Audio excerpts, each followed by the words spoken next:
Alright, what's up, y'all? Just want to talk to you guys real quick about getting the fastest transfer speeds from SD cards to your computer. Basically, I spent like 3 hours doing research on this last night, so it's fresh in my brain.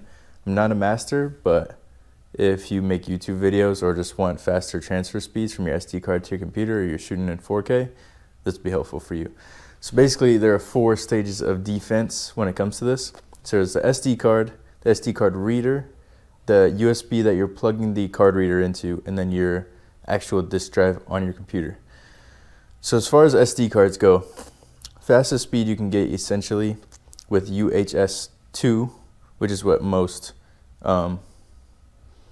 medium to high-end SD cards operate on, is going to be, the top end of that is 300 megabytes per second, and as far as I'm aware, you can't go higher than that without changing the actual format, which is UHS 2.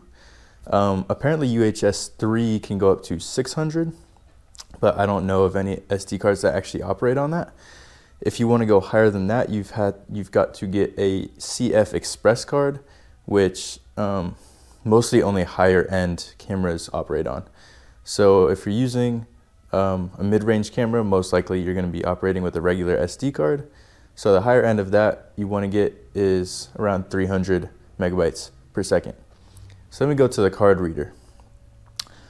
So basically I just ordered one that is 10 gigabytes per second, and I was reading online that basically it'll actually operate at about 1/10 of that.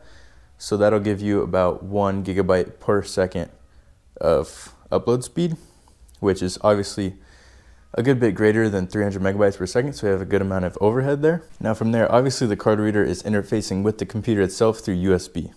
USB 2.0, I'll overlay a graphic here. USB 2.0 is very slow. I believe it's 500, I don't even know. It's slow.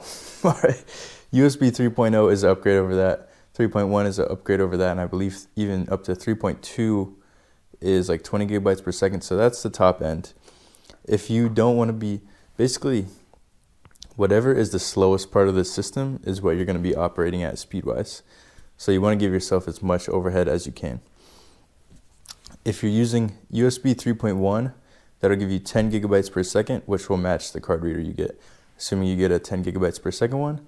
So at this point, the slowest part of our system is the SD card itself, which is perfect because that is upgradable. So now the only part left is the actual hard drive that you're uploading it onto. Hard disk drives are obviously going to be the slowest.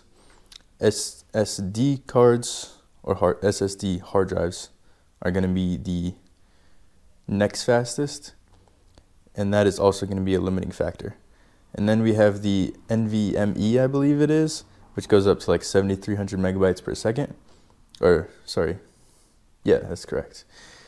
Which is obviously not going to be a limiting factor, which is like 7 times faster than anything else in our whole system here. So basically, if you have all 3 of those set up properly, the only limiting factor is going to be a memory card, in which at that point you would have to upgrade to a CF Express card to get faster than that. But now at least we're going to be operating at our maximum efficiency that is only limited by the SD card itself, which is going to be about 300 megabytes per second. So yeah, hopefully this is helpful to somebody. I'm basically personally trying to get the speeds as fast as possible. I've actually been editing off my SD card, which is obviously not smart. So we're going to be getting a new NVMe hard drive, and we're going to be editing off that. So hopefully it'll be lightning fast. And if this helps you out, drop a like, comment, subscribe. Catch you guys next time.